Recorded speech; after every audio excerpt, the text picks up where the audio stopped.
Hey, Plain Talk listeners, do you have a question, comment, or something you want us to discuss on the show? We want to hear from you. Leave a voicemail or send a text to 701-587-3141. That's 701-587-3141, and we might feature it on an upcoming episode. Thanks for listening to Plain Talk. Now let's get back to today's episode. Love staying informed? Subscribe now and get unlimited access to local news, weather, and sports for just 99 cents a month for your first 3 months at inforum.news/join. Read every story, listen to every podcast, and download the apps that keep you informed and on the go 24 hours a day. So head to inforum.news/join right now to subscribe.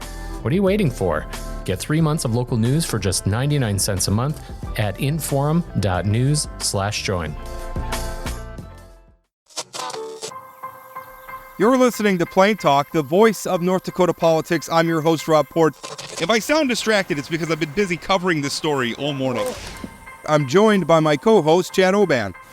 He's right of center, I'm left of center, both sides of the political spectrum. I think it's cathartic. I think it's a necessary and proper debate. I'm glad we're having it. And honestly, we have to do better. Okay, I don't know why I'm getting blamed for this, right?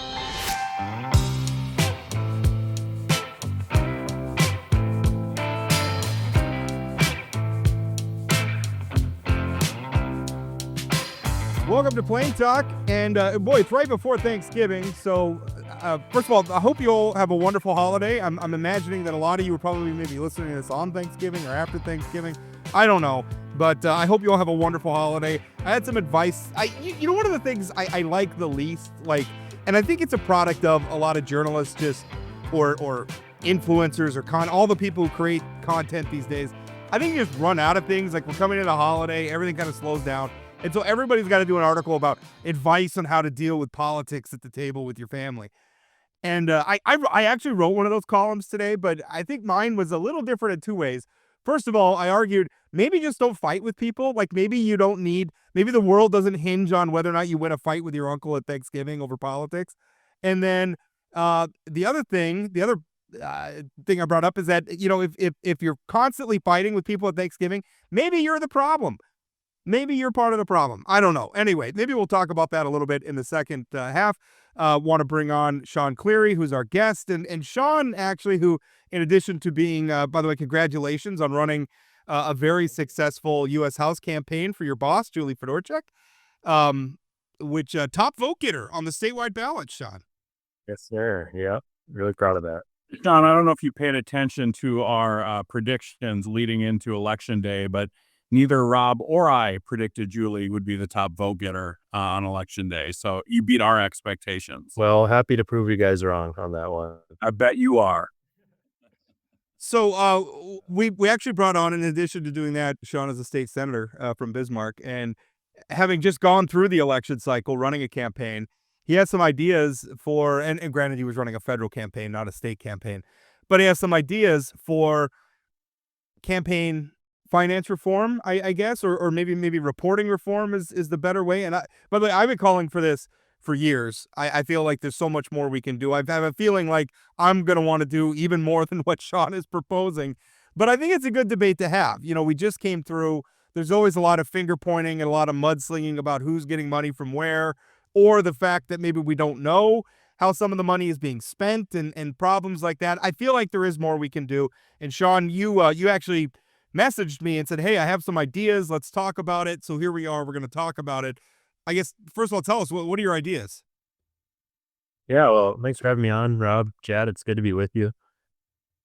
Being on the ballot 2 years ago myself for the state Senate, and then now helping Julie out and being really involved in state politics this last cycle too, just started to notice a few things, with conversations with colleagues, other candidates, members of the public, that they had with concerns about how our campaign finance system was set up.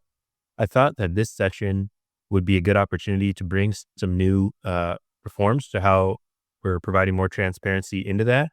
And so really, I'll walk through it here in a second, but really the goal with all this is to improve transparency in the campaign finance realm in North Dakota, to build trust with voters and with the public on on their perceptions of how our elections are happening, and then accountability for folks who aren't following the rules. I think we have a lot of folks who are in public service for the right reasons, but we have these campaign finance rules for a reason, namely to build that trust and transparency. And when folks don't follow it, I think there does need to be some sort of repercussion just so we can hold bad actors accountable there. So really as a starting point, and I expect this to be a session long discussion with my colleagues, with different stakeholders, with the Secretary of State, but really as a starting point, going to require more consistent reporting for all types of candidate committees.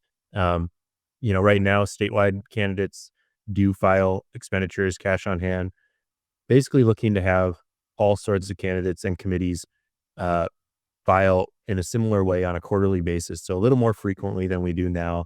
And then also right now, legislative candidates, we don't have to file expenditures. And so I think by adding expenditures over $200, by adding cash on hand reporting, by adding quarterly reporting, all those things would bring more transparency to where money's coming from and where money's going towards. So the other thing, kind of the third thing here, it would be on the fines aspect of it. Right now, there's really minimal fines if you don't follow the campaign finance rules. It's like $100.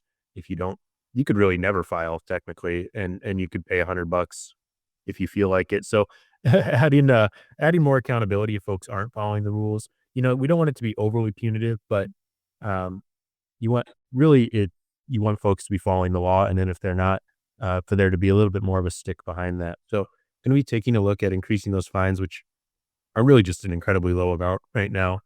And then the final thing, and this is a little different than the campaign finance side, and I think it's been mentioned a few times publicly now, but when we run for office, any state candidate, we file these statement of interest forms, which are basically, what might be of interest in our business and our private lives that would be impacted by our serving in public office. And those are public documents. If anyone filed an open records request, they could get one. But I think common sense would dictate that something like that should be more readily available without having to go through a process to get it. So the bill I'm proposing so that those are publicly available online for folks to check in on. So that's kind of the starting point, raising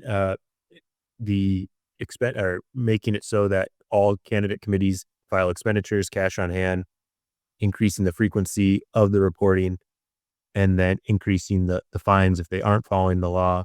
And then that last bit about the statement of interest. So that's going to be the starting point. Looking forward to, I think, a lot of discussions. I've already had preliminary discussions with a few of my colleagues with the Secretary of State, but I anticipate this will be a session-long thing to make sure we get it done the right way. Senator Cleary, I'll just say yes, yes, and yes to the three parts of your plan. I think all of them are necessary and long overdue. I want to focus on the first piece. I will tell you, one of my longtime frustrations with campaign finance is that we don't treat all candidates and all committees equally. The fact that legislative candidates don't have to file cash on hand or expenditures, and it just creates confusion on who has to do what. But one of the pushbacks historically has been legislative candidate, they're part-time legislators. They don't have really sophisticated campaigns. This might be a burden for people running for the legislature to have to file these, from my perspective, very simple reports. But what would you say to your colleagues who are like, listen, I like, this is just too much? Well, they're going to, and by the way, that is going to be an argument. I'm already hearing the argument when I've talked to people about this. That's the pushback I get from lawmakers. So we will be hearing this. Yeah. And I understand that. And like I said, the goal isn't to make this overly bureaucratic, but really at the end of the day, asking folks to report an expenditure over $200, it's really something that they should be tracking internally. I don't see a huge disconnect between, putting together a budget. We're asked to do that for the state, professionally and for our families. It's really not that complicated of an expectation to have for folks for major expenditures. So I don't really see it as this excessive workload.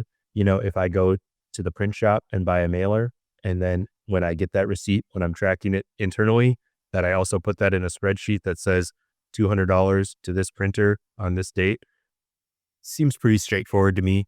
And again, it's not anything nefarious. It's just trying to provide more transparency into where money's going in these elections. We have a lot of interest, I think, in our state level elections, and for members of the public, I think it's just to help build trust with them in that process. Have you spoken with the Secretary of State's office at all? Because I know that Secretary Howe, first of all, I think he's got to push towards some of the statement of interest stuff. I think that he's already talking about some of that, but also a lot of the reporting goes through his office. I know from my conversations with Secretary Howe, I know that he would very much like to update the website. I'm assuming that would include some updates on the back end. And just knowing what I know of having, I mean, I've worked, you have to upload expense reports, for out of pocket expenditures and stuff. I do that stuff all the time. We have a back end that makes that stuff pretty easy. I'm wondering, have you spoken to the Secretary of State's office? Because maybe some of the concern about this being arduous for candidates, and don't get me wrong, I mean, we talk all the time about wanting to get people involved and wanting to bring new candidates in. And I don't want the complexity of running a campaign to be inhibitive to somebody who's getting involved for the first time. So I guess that's my question is, have you had any conversations with him? Is there any plan? And I guess I don't know what it's like now for a candidate. You do, I suppose. But, it seems to me like it wouldn't be that hard. Most people I'm assuming, are going to use some form of an accounting software or a spreadsheet or something to track their campaign finances. It can't be that hard to just upload and export from there. We live in a digital age, I guess is the point I'm trying to make. Have you spoken with him at all? Like what sort of tools might be available going forward as well? Yes, I have multiple times. And before we move on to that, I would just like to say Secretary Howe, this was his first election cycle, and I think he just did an incredible job with Nailed it. guidance to candidates, guidance to voters, really building trust in our electoral process. So yeah, just a quick shout out to him. But I have talked with him multiple times about this proposal. He's been really engaged on it. And, it will be something that I think we continue to work on through the session. But yeah, it is my understanding the state's getting a new vendor for the campaign finance side of things for candidates. I would say, although the old system is pretty clunky, Rob, you are right in that you don't need a complicated accounting software to do this. I did it on a spreadsheet. There's a template for contributions that they show exactly how you need to upload it. And the same thing would be pretty easy to do for expenditures. And really, again, frankly, something somebody should be doing anyway as they build out a campaign. And so it's really as easy as copy and pasting that in. They show you what the template needs to look like. And I imagine that's only going to improve when we upgrade the software. So going to have another meeting with him next week on that, and really look forward to this being a collaborative process. And, there's still more of my colleagues I need to talk with. I know there's other ideas out there about what folks want this to look like, and just trying to make sure, if we're going to do it in a big way this session, that we're doing it the right way. Well, and I also think when we talk about reporting expenditures, let's say an average legislative candidate spends $50,000, which is high, frankly. And you're talking about 3 or 4 different expenditures, right? You're paying for your mail to your mail vendor. You're paying for your paid media. I mean, you're not talking about having to report a huge amount of stuff in these campaigns. So going to the second piece of your proposal, making sure that there's actually some teeth in this law, I agree 100% with that. I mean, Rob's talked at length about a Democratic PSC candidate who I still don't think has filed a report from years ago. She did. Okay, she did. But I mean, you're right. It maximum is $100, but it starts at 25. There's really no teeth in this law, and so people will call me at times and say, "Oh my God, I screwed up this one line item," and my response always is, "It's going to be fine. There's no teeth in this law." First of all, by the way, I don't want to go out cutting people's heads off because they made a small clerical error either. What is the number, right? What is the number, and what's the sort of who's going to be the collection agency here if the number gets so high? I mean, what are you thinking in terms of a fine?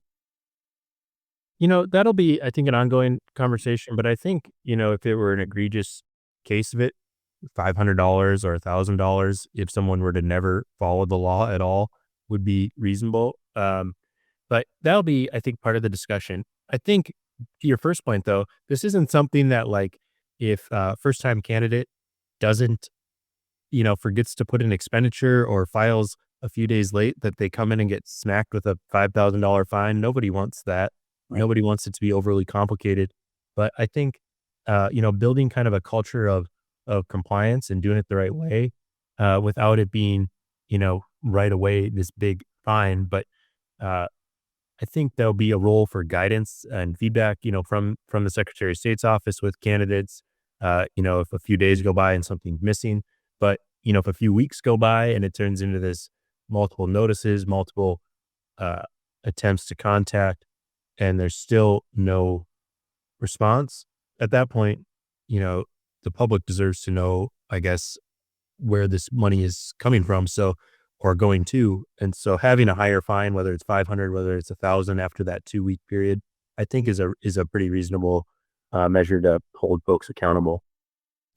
Have you thought like in terms of enforcement? Because right now there are some fines, but I don't know how empowered the Secretary of State's office really is to do some things. I think in the code we put a lot of campaign law is enforced kind of by states cops and states attorneys, and I'm for a lot of them, like, it doesn't make a lot of sense to me. I don't know that I really want sheriff's deputies or highway patrol officers or police or municipal police officers out, like, checking the disclaimers on campaign signs and stuff. I just don't think that's a good use of their time. I don't think the state's attorneys really want to do it.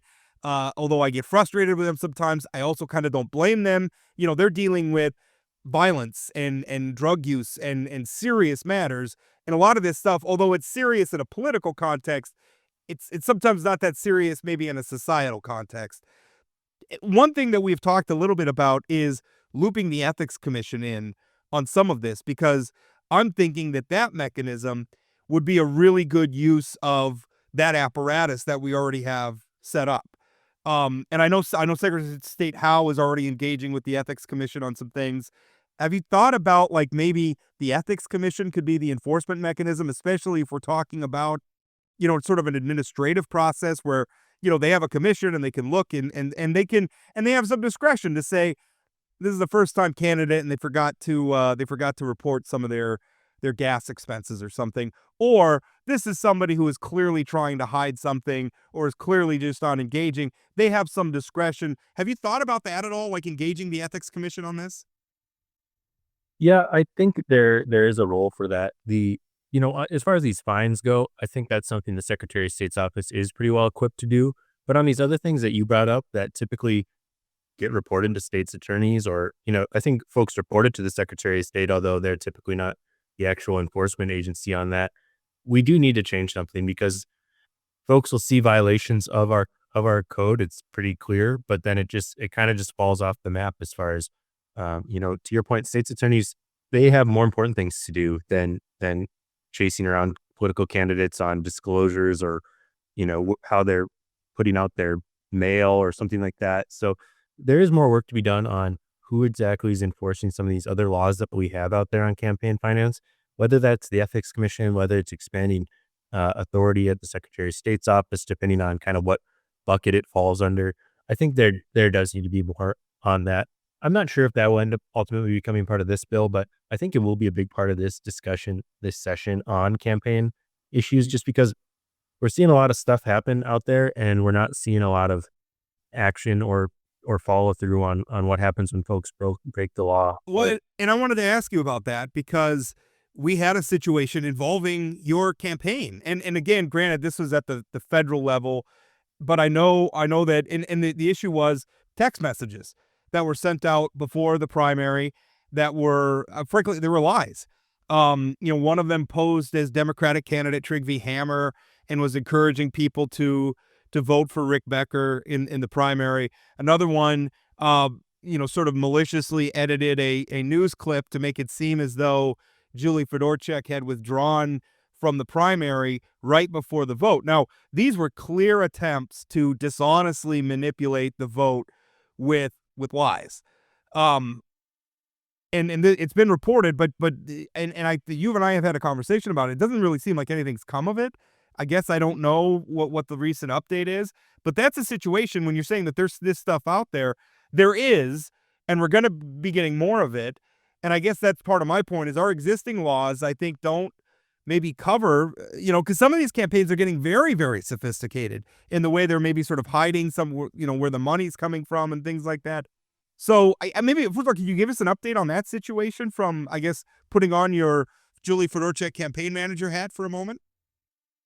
Yeah, well, unfortunately, there is no update from the FEC on the election day text from the primary, and I don't know when we would expect one. The FEC, I mean, you Google it, it's a pretty bogged down federal bureaucracy. There's just cases go in front of it and sit there for a long time. So we'll keep asking them, we'll keep asking for updates and that sort of thing, but it's been sort of this black hole on response on those election day texts. And not only, especially the one on election day, I think was purposely designed to interfere with folks' voting. It's to say a candidate dropped out goes a little bit past the line of, Sean Cleary is not a good, whatever candidate.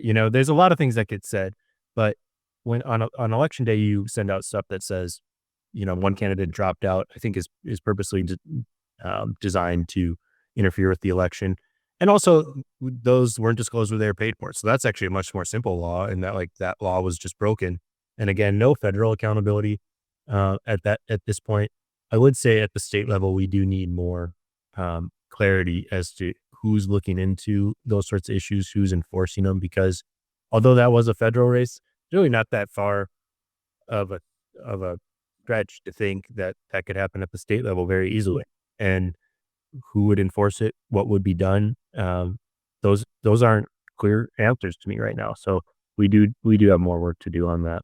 Well, and there is something to be said that we could, sorry, Chad. I was just going to make the point. I mean, we could have state laws that govern people manipulating the vote, even if it's a vote for a federal candidate. I mean, we could have state laws covering that. Sorry, Chad. No, I was just going to say, if we could pass a law that puts anybody who puts a yard sign in a boulevard in jail for life, I would be supportive of that, because that's the one that drives me crazy leading up to election. But I want to, I think two of the things that people really are frustrated by is, one, the dark money piece, because a lot of the money that's being spent in legislative races is often not trackable where the money comes from. But there's nothing you can do about that because the Citizens United, correct? Even at the state level. Yeah, in this proposal, I've kind of stayed away from the independent expenditure super PAC side of things, just because that is, until something changes radically at the federal level, that's the law of the land. And so I know there'll be discussions on that. What's legally allowed, I don't. That's why I guess I didn't pursue it in this bill. Is I just don't. I think right now where we're at legally is pretty clear. The states that have tried to radically change what they're doing haven't been successful. So I've really been trying to focus, I guess, on the things that I can change here and the things that can provide transparency and that there's consensus behind. On the independent expenditure side, I think there'll be discussions about that this session, but kind of a separate issue from what I've been working through in this bill. So, Sean, one other question on the financial disclosures of candidates and making those more easily available. Why do we need a law for that? Couldn't the agencies just make those available on websites, or is there something that specifically says they can't be available? I think they could. I know there was discussion about doing it a few years ago, and it was supposed to happen and never did. I don't know why that was the case, but I don't see the harm in just saying that this needs to be publicly available. It's a public record. I think a lot of folks don't really understand, if you're a member of the public, what a public open records request is. Right. It creates extra work on the back end. And so I'm kind of usually of the mind that public records should just be more easily publicly accessible for all sorts of things without requiring open records requests. And so you're probably right. They might not require a bill, but if it's not happening and we'd like it to happen, I think that's when legislation is necessary. Right. I would like, and of course this is the media guy talking. I mean, there's so many. I feel like there's just so many cool things that we could do. Like, there's a lot of information that gets reported about candidates, from their campaign finance stuff, to their. I feel like we could almost create a portal when we have somebody who comes in and they're a candidate, and we could just put all the information we have about them in one place. Here's their campaign finance filings. Here's links to their official, if the candidate wants to submit their official social media links, put those in there. Here's their disclosures of their interests. By the way, if they're an incumbent, here's a link to their voting record. Here's a link to their legislative information, what committees they're on, how they voted, what bills they introduced. I feel like it wouldn't be that hard to set up systems that aggregate all that information in one place and then just maintain it and create one-stop shopping for voters. I think it'd be a good thing. And I granted, I realize I'm talking far beyond the scope, and you're aiming at low-hanging fruit, so I'm not being critical of that. I think that's good stuff, but I just think there's good stuff that we could do that could really be innovative and really helpful to voters in a practical way. I agree with you, and I think it's, again, the goal with this and the goal with something like that, I don't think is finger pointing or saying folks aren't doing things the right way, but it's just about providing more information and building trust. You look at how, people's views of public officials, trust in our elections have been steadily declining over the last couple decades. And to me, having more information available for candidates about the things that they're doing in public office, all those things are good things for building trust with voters and building accountability with elected officials. Sean, one of the things you emailed Rob and I about was you might be moving forward a change to the Constitution that would make constitutional amendments only be on the general election ballot. I told you that I disagree with that, because I think it should be only in the primary, because that's where the most educated or most informed voters generally are. And if we're going to change the Constitution, Been a terrible influence on Chad. He doesn't trust voters at all now. yeah. So what would you say to that? I mean, I understand the goal of having in the general, you have more voices heard, but doesn't that lead to a place where maybe money is more influential in influencing voters than in the primary, where it generally is more informed voters? I'm generally in favor of things that get more folks voting on issues or voters. And so that's really the primary reason for wanting to move it to the general election for our ballot measures, plus more consistency. It's kind of odd to me that ballot measure committees, or if it's a referred measure, that is some sort of political calculation on when you're trying to get it on in front of voters. And you do have somewhat of a point in that it probably would make it more that folks, you have to spend more money to get in front of more voters, but voters are smart. I think we've seen issues that there's been concerns with ballot measures or with candidates, and whoever spends more money doesn't always win. And so I trust voters. I think having more voters involved in the ballot measure process in the general election makes sense. And to me, it's just a consistency thing too. It is a little odd to me that a measure committee could be like, well, hey, do we want to do it on the primary election, or when this certain voter is going to be out, or in the general election? And I think just having it when there's 3 times the amount of people showing up to the polls to decide things that are going to be in our state law and in our Constitution would be a good move. So I think there'll be interest in that too, this discussion or this session. You feel the same way about not initiated measures that aren't constitutional, that those should be on the general as well? I think so. You're changing state law. I really like our referred, and I know maybe this is unpopular opinion on this podcast. I like our ballot measure process, our constitutional referred ballot process.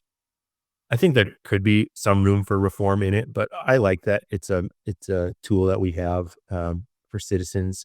And so I think having consistency there with the general election would be a step in the right direction. Yeah, Measure 2 obviously aimed to make some big reforms to that process. And by the way, to your point about whoever has the most money doesn't necessarily win, Measure 2 didn't win, but it did get almost 44% of the vote with almost no affirmative campaign behind it at all. And the no vote spent a lot of money, and it still got almost 44%. So you're right, money for the amount of time we spent talking about money, at the end of the day, it's no guarantee. I'm always fond of pointing out in 2018, Heidi Heitkamp outspent Kevin Kramer by four times over, and she lost by 10 points. So it's not destiny, but it's an interesting thing. Anything else? And I'm hoping our listeners aren't dying from boredom for this, but it seems like all of this stuff becomes very, very, like everybody becomes very, very interested in it while the election's going on. And they're saying, well, why can't I just do this? Or why isn't it like this? And then the minute the election's over, everybody forgets about it. And nobody talks about it anymore. And it becomes just sort of dry discussion and everybody's just kind of moved on. Well, if you care about, if you get really into a ballot measure campaign and you really want to know more about it and everything, well, now's the time where we can make laws to make that process easier. So now's the time to engage on this. Well, Rob, it really can't be any more boring than the time you had me to talk about pensions. So this has to be more exciting for listeners than that. But I would say this matters a lot to listeners. It matters a lot to voters. Knowing where money's coming from an election, knowing where it's going to, knowing more information about the folks who are representing you in elected office. Those are all things that build trust in our democratic process, build trust in our elections. And the more of that we can have, the better off our state's going to be, our country's going to be. So I think this matters a lot. I look forward to getting feedback from folks throughout the process on how we can make this more consistent, more transparent, more easily accessible. And I think it's going to be an important part of this legislative session. So I look forward to working on it. Rob, did you hear Sean cut me off of the knees when I was about to start talking about pensions? Like he beat me to the punch. I'll just one last thing on campaign finance. I hope when legislators are looking at this proposal again, I think Sean's proposal is easy. It's low hanging fruit. It's a no brainer. But I hope elected officials look at this as what's good for the voters, what's good for the constituents, not just what makes their lives easier. And I hope that's the way that legislators look at this proposal. But also, I don't want to get too carried away. We live in a digital age. It's really not that hard. Honestly, if I was writing the law, I would say, every Friday, upload your report. Like it's not, I just don't think it's that hard. But maybe that's if I was king for the day, that's the way I would write the law. But maybe we're all happy that I'm not king for the day. Sean, thank you so much for the time. Yeah, appreciate you guys having me on. The cold cases you see at the Vault have captivated readers across our region for years. At the Vault podcast, our team of professional reporters takes you further into those stories with new interviews from family members, investigators, and experts. Check out The Vault at inforum.com/The Vault and subscribe to The Vault wherever you find your podcasts. Welcome back. Just finished our conversation, and I was only half joking when I said that people might not find that the most scintillating, but it is funny, Chad, how there's a ton of interest in campaign finance reports during election season, and I hear people complaining about it all the time. But then the minute the time comes around to okay, we're going to be in session here in January, we can write some new laws and fix some of this, everyone loses interest. And then, I'll be honest, a lot of the politicians in office, I don't think this is necessarily a Republican or Democratic thing, they don't really want to change the status quo.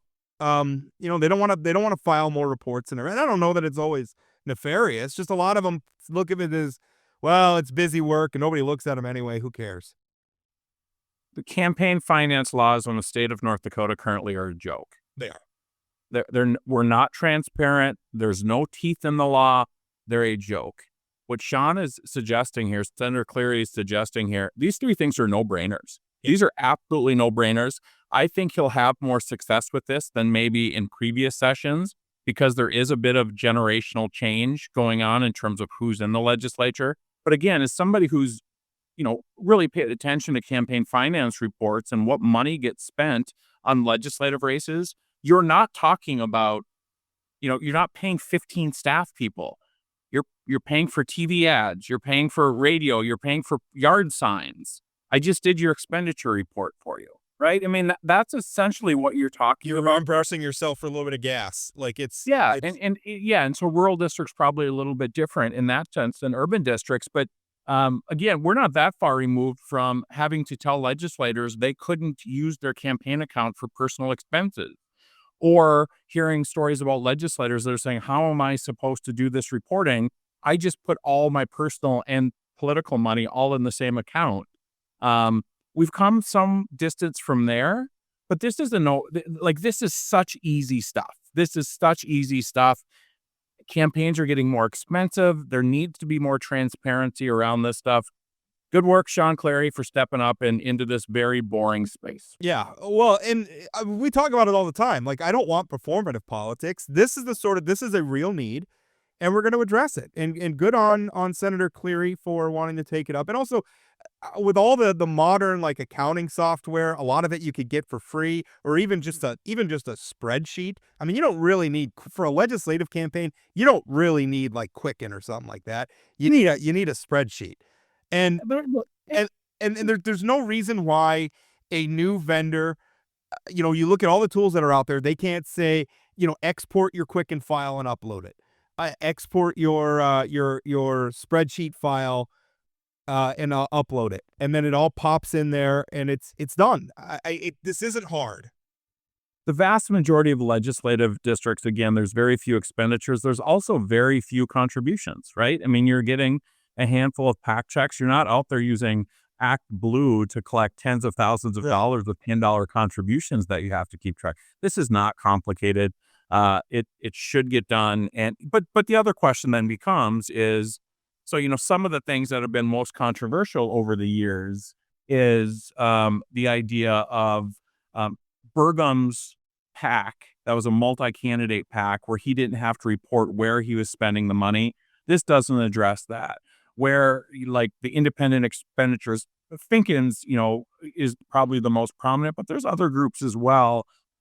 That's dark money. I don't know that there's anything you can do about this, but just because you can't solve the problem at 100% doesn't mean you shouldn't do these simple things moving forward. So again, get it done. Yeah, and again, we were touching on Citizens United a little bit, and I don't know that Citizens United would restrict reporting requirements. I'm saying this as an expert, but I know.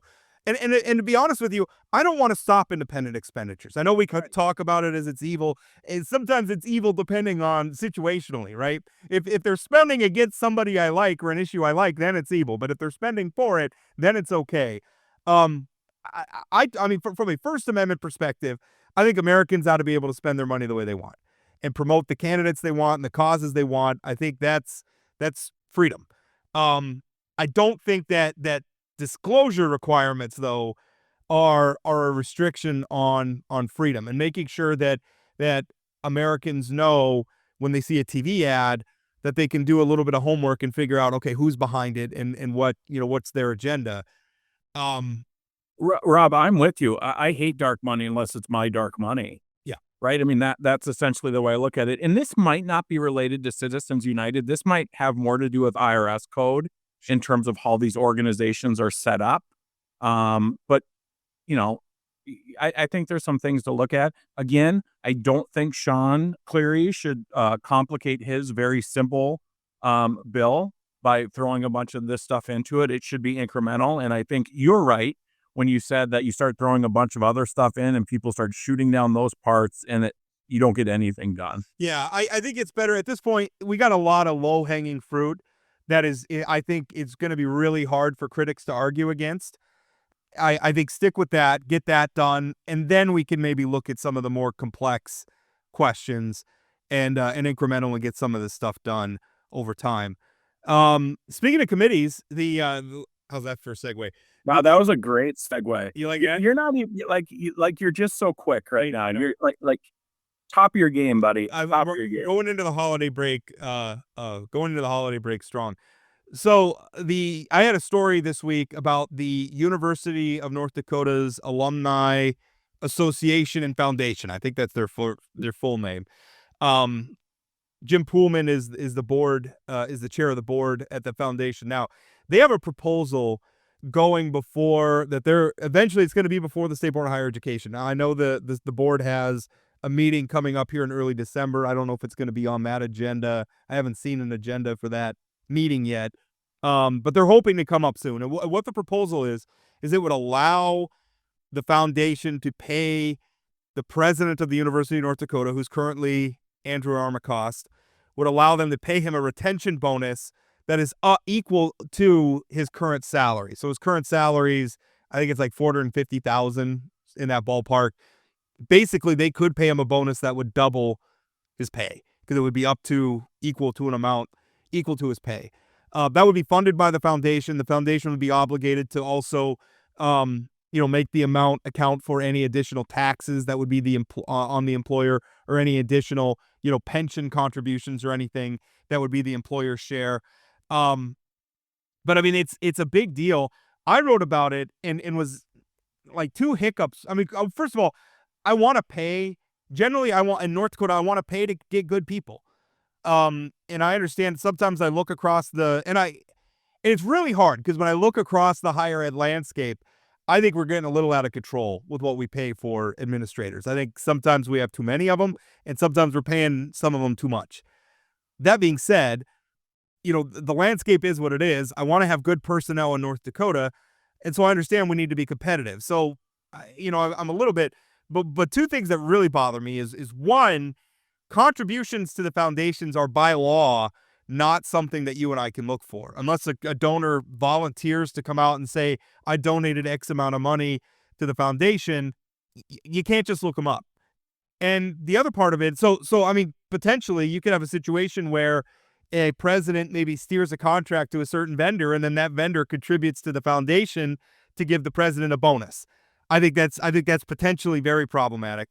And then the other problem I have with it is you're putting the president in a situation of serving two masters, where the president knows that every year, because the way it's structured, the proposal that's going to go before the State Board of Higher Education is structured, it would be a lump sum bonus every year, and the foundation would vote for it every year. And now the president's thinking, well, if I want to get my bonus, I got to keep the foundation happy.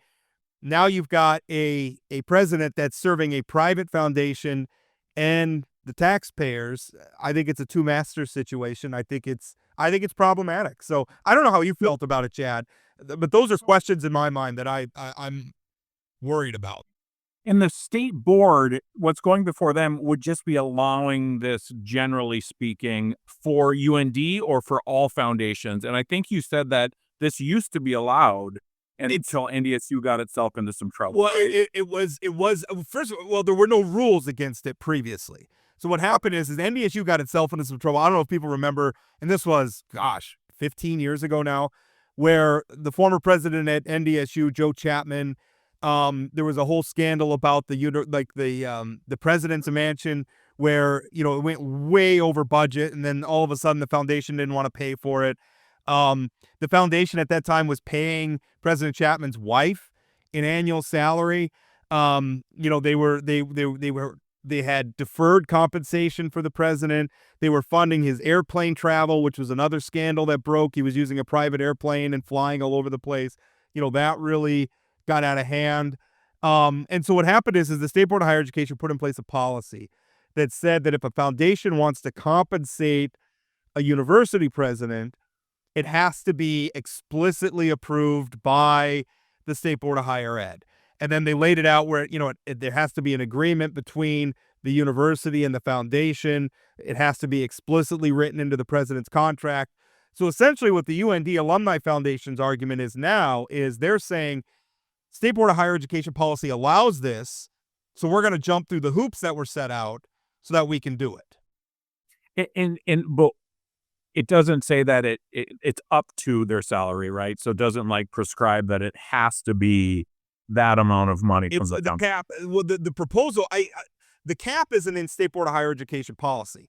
What the foundation is proposing is an amendment to President Armacost's contract that would allow them to pay him a performance bonus up to the amount of his current salary. So you asked how do I feel about this? And this is, I think that the sort of issues that you raised are good ones, but I'm more concerned about how are we going to keep somebody like President Armacost at the University of North Dakota, when you laid out very clearly in your article, compared to the other sort of research institutions around the country, he's not exactly swimming in cash compared to those other places. And I do worry that if we don't figure out a way to be competitive, we're not going to keep good presidents. And I will tell you, from faculty and staff to alumni to people everybody I've talked to, they love this guy. They think he's killing it up at UND. And so from that perspective, I think it's really, really important we figure out a way to keep these quality people, because it also keeps, for the duration of you working in politics and blogging, higher ed has always been a controversy, right? It's the game it's the thing that keeps on giving to a blogger, if you will. Yeah. So I think we need to figure out how to keep him. Yeah. And I don't see the legislature figuring out a way to pay this guy over the $450,000 he already makes, right? Yeah. And so how are we going to compete with these other universities to keep people like this if we don't figure out another way to get them more money? I think that's a compelling argument. And although again, it butts up against me looking at what we're paying some of these administrators and thinking that this is an abomination. What we're doing. I mean, we are at some of our institutions here in North Dakota, we are paying assistant volleyball coaches 6 figures a year. It is, and that's also tied into the whole sports on campus thing, which is another topic we could spend a whole show on. It is hugely problematic in my mind.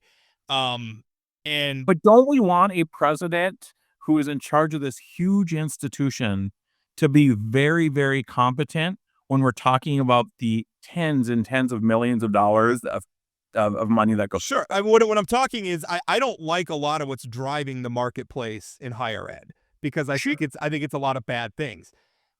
But also I have to acknowledge what the marketplace for higher ed is.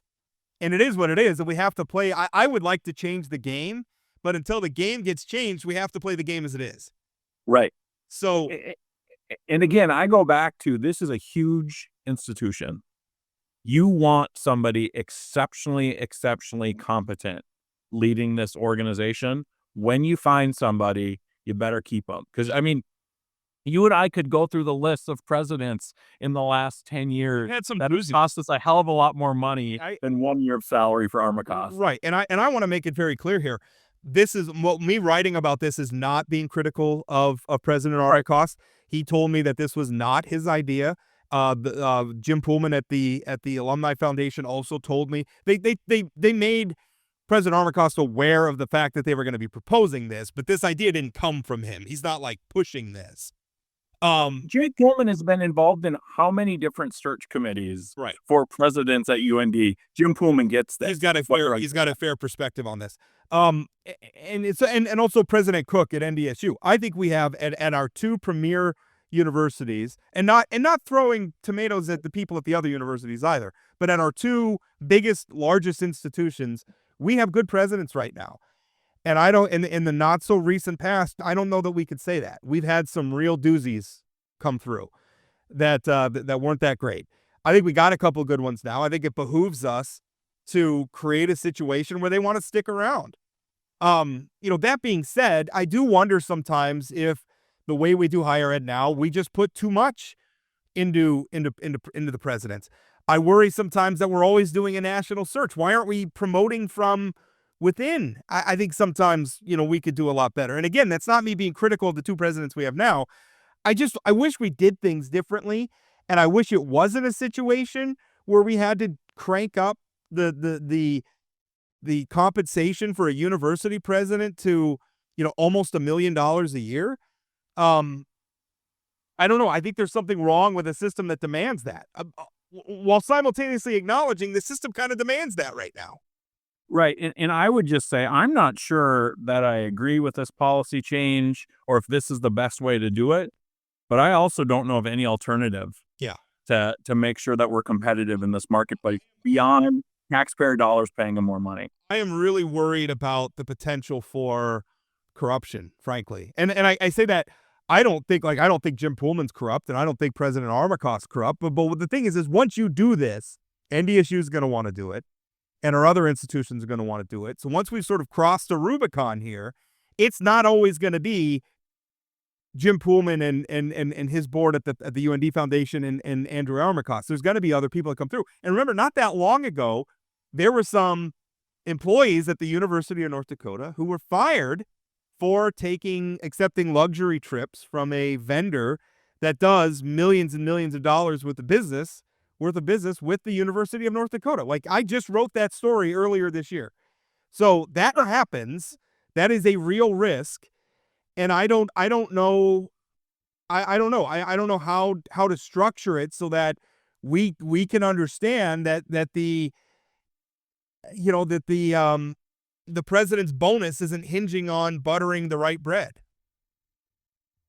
But under that theory, as long as we're doing government contracts of any kind, we're going to always have to be concerned about that level of sort of, I don't know if corruptions, but kickbacks, that kind of thing to state employees, right? I mean, we have, corruption's the wrong word for it. I think we need to catch those things, right? And I'm not convinced that this makes it better or worse than any other tens of million dollars government contract that we're giving out to private entities that are competitive.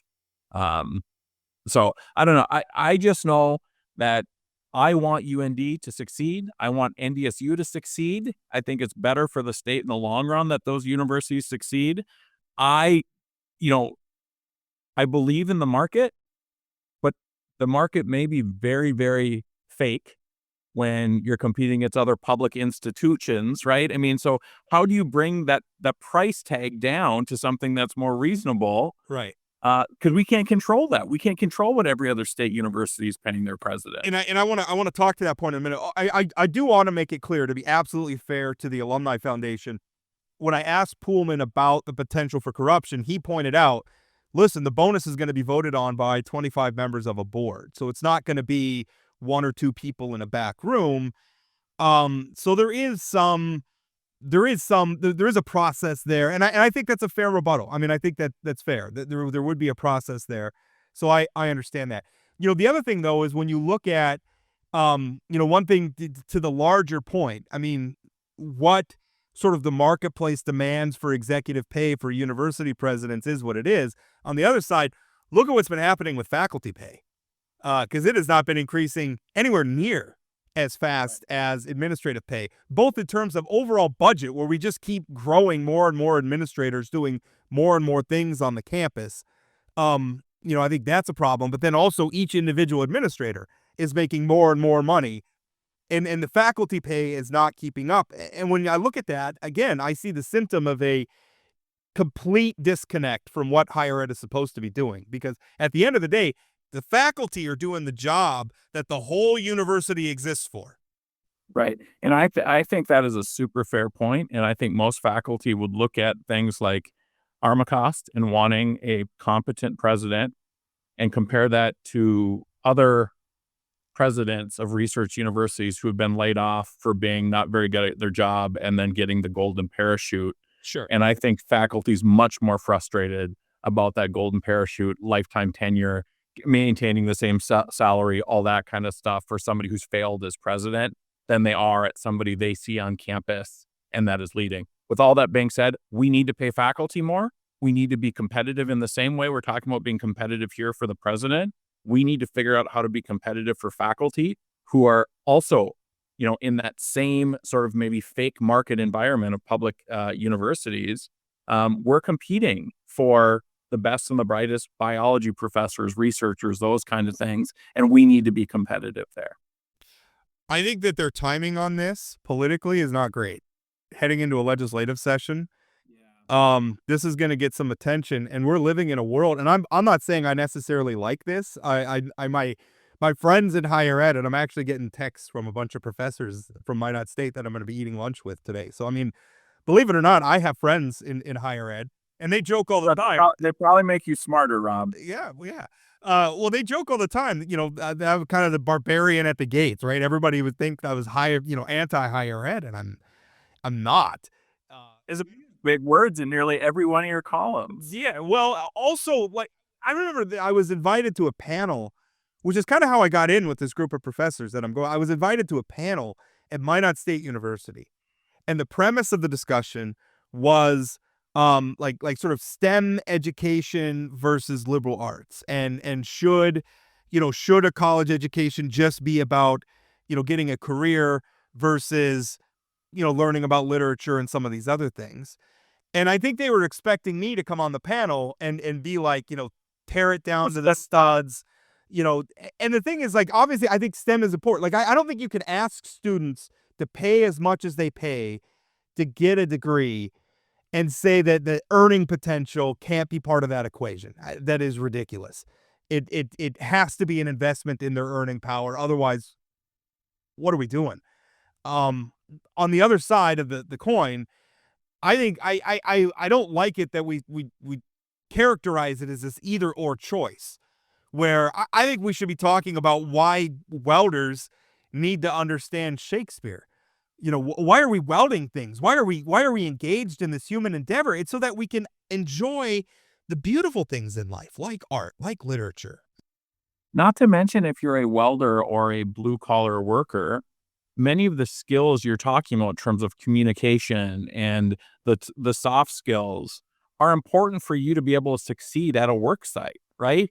I mean, if you don't have those soft skills to be able to have a conversation, to be able to communicate with somebody and all those kind of things, you're not going to be a very successful welder unless you're off welding by yourself, I suppose. So yeah, I think we want higher ed to be as well-rounded as humanly possible. I agree. Also, by the way, I mean, if the only thing you have to offer is like manual labor, your career is going to end as soon as your body breaks down, and you can't lift heavy things anymore. I mean, that's just a reality. So it's, I kind of surprised a lot of people, I think, at that panel where I made the argument. I am for a well-rounded education. I don't think it's a waste of time. That being said, I think we could deliver the education a lot cheaper than we are. And that's a whole conversation that we could have. As far as this retention bonus, I think the thing I want to say about it is my heart is in the same place there is. I want to recruit people like President Armacost to work in North Dakota. I want to keep the President Armacosts that we already have. He's doing a good job. I want to keep him happy. And to be clear, there's no indication that he's unhappy now. In fact, he told me he's very happy now. So this isn't like he's like, I'm going to leave if I don't get this bonus. That is not the dynamic here at all. That being said, I just don't know. This mechanism makes me feel a little queasy. Sure. No, I think that's fair. But I do think, if we don't have a legislature who is willing to sort of look at the national market for these sort of jobs for faculty and presidents, quite frankly, I'm not going to pick on the assistant volleyball coach, but I think that we should have conversations about those kind of things too. Where are our priorities, right? But we so often have citizens and elected officials who don't look at the market, who don't look at the importance of having people in these positions that are really, really competent and how that saves us money in the long run. And instead look down the street or look in the mirror and say, I don't make that amount of money. So this is not fair. We need really, really strong people leading our systems, being part of our systems. And I think that's the way we need to look at this thing. Again, I don't know if this is the right solution, but the most interesting thing in your article, Rob, was the comparing of salaries of our presidents to other presidents and sort of setting that marketplace for those jobs. And we have to compete. Yeah, we do. And I do agree with that. We got a few minutes left here. We're going to be out on Friday. We're going to have a best of show. And this actually ties into what I wanted to mention at the end. Our best of, I guess not a best of, but like a rerun, I guess is the better way to put it. We're actually going to rerun an interview where Tony Bender was on the podcast. And we all got the news earlier this week that Tony passed away. He had been struggling with cancer for a long time. I know I don't want to go too much deeper into it. I know there's some things that he had made a choice not to make some of that public, so I'm not going to make it public either. I wrote about it. Tony, I think I think sometimes people from the outside looking in look at people who do, and I forget that the only lens that they see us through is like our writing or maybe like this podcast, which is actually part of the reason why I like doing this podcast, is because people can get a perspective on me that's not just the written word. I think people probably perceived that Tony and I didn't like each other, which was the furthest thing from the truth. We had some tough conversations at times, don't get me wrong, but Tony was somebody, he was the head of the North Dakota Newspaper Association when I was a punk blogger. with a chip on my shoulder and no editor, who had a large audience and didn't yet understand the power of the way I could write. I was walking around with a loaded gun, not really understanding the implications of what I have. And I ended up getting banished from the Turtle Mountain Indian Reservation. I shouldn't laugh about it, but because of something I wrote that looking back on it were the intemperate and myopic words of a 20-year-old. And Tony defended me to a point. He didn't think it was right that they banished me. That was an overreaction. Privately, and this was kind of the first time I'd met him, he gave me a dressing down, and I deserved one. He was right, and I was wrong. And since then, I threw some jabs at him when he was Byron Dorgan's ghostwriter, and he didn't talk to me for a while. But then he put out a book, which, by the way, it's called The Last Ghost Dancer, which by the way is a fantastic book and is worth your time to read if you're looking for something over the holiday. Tony and I really got along well. For a while we were encouraging one another to lose weight and to get healthier. The guy was one of a kind. He was an original, North Dakota original, I like to call him, and I'm gonna miss him. And it was so sudden, and it really made me sad. And I've gotten a lot of I guess praise, or people writing me nice messages about the column I wrote about Tony. I will tell you, one of my least favorite columns to have written. I mean, I guess it felt good to write nice things about my friend, but gosh, I wish he was still with us. So, Rob, I'm just going to add really quickly. I didn't know Tony Bender. I just read his stuff. I knew a lot of people who cared greatly about him, but I will tell you, I thought your column was absolutely outstanding. Was beautifully written, and really, I think, gave a great perspective on. Tony Bender was a progressive living in the Iron Triangle in Wishick, North Dakota, and still was able to make a living and run a newspaper while being a progressive. Some pretty impressive stuff. And at times, not at times, I love that you called him a rascal. I think that's such an interesting description of somebody. But I think, it is a huge loss. I mean, seeing my progressive friends on social media talk about how, often felt like Tony's voice was a voice in the wilderness. And then seeing, your perspective and McFeely's perspective, thoughts and prayers to the Bender family, because there's a dude who made a difference.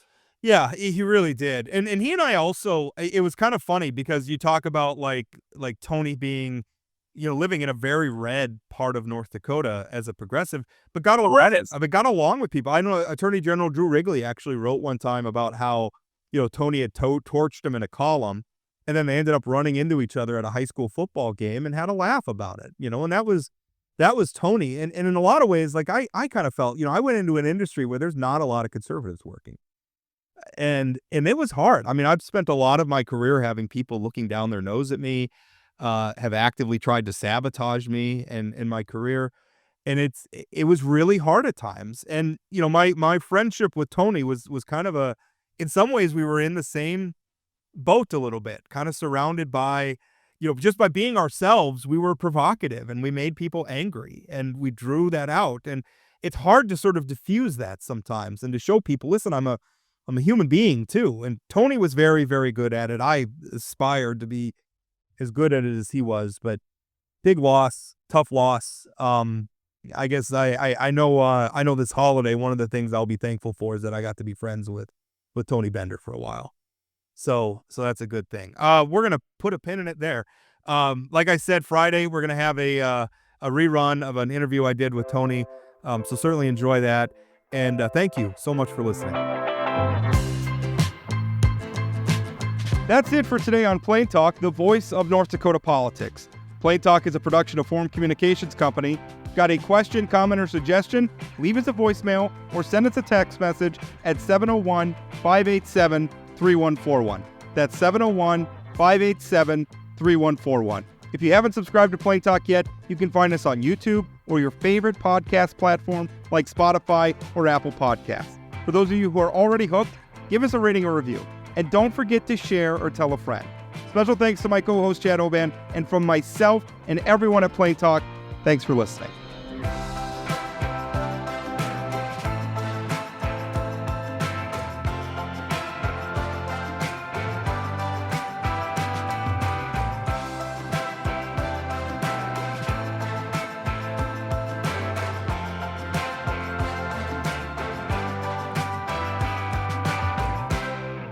Well, happy to prove you guys wrong on that one. I bet you are.